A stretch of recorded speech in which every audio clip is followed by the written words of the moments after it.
একদিন একটা কাক ঠোঁটে এক টুকরো মাংস নিয়ে একটা গাছের ওপর এসে বসল।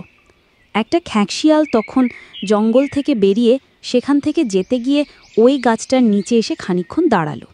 হঠাৎ সে ওপরের দিকে তাকিয়ে দেখল একটা কাক এক টুকরো মাংস মুখে করে গাছের ডালে বসে আছে। ওই মাংসের টুকরোটা দেখে খ্যাঁকশিয়ালটার খুব লোভ হলো। কিভাবে ওটা পাওয়া যায় সেটা ভাবতে ভাবতে খ্যাঁকশিয়ালের মাথায় একটা বুদ্ধি এলো। সে তখন জোরে জোরে বলতে লাগলো, সত্যি কাক, কি সুন্দর প্রাণী, কি চকচকে পালক তার গায়ে। কিন্তু হায়, ভগবান তাকে কথা বলার ক্ষমতা দেননি। এ ব্যাপারে ভগবান যে নিষ্ঠুর তা প্রমাণ হলো। কাক গাছের ডালে বসে খ্যাঁকশিয়ালের কথাগুলো শুনতে পেল। তার যে মিষ্টি কণ্ঠস্বর আছে সেটা প্রমাণ করতে খুব জোরে চিৎকার করে উঠল, কা কা করে।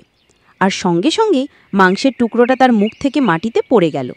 খ্যাঁকশিয়াল এক মুহূর্ত দেরি না করে মাংসের টুকরোটা মুখে করে তুলে নিয়ে সেখান থেকে চলে গেল। যাওয়ার সময় সে বলে গেল, ওহে অহংকারী কাক, তুমি যতটা অহংকারী তার অর্ধেক যদি তুমি বুদ্ধিমান হতে, তাহলে এই সাধের মাংসের টুকরোটা তোমাকে খোয়াতে হতো না।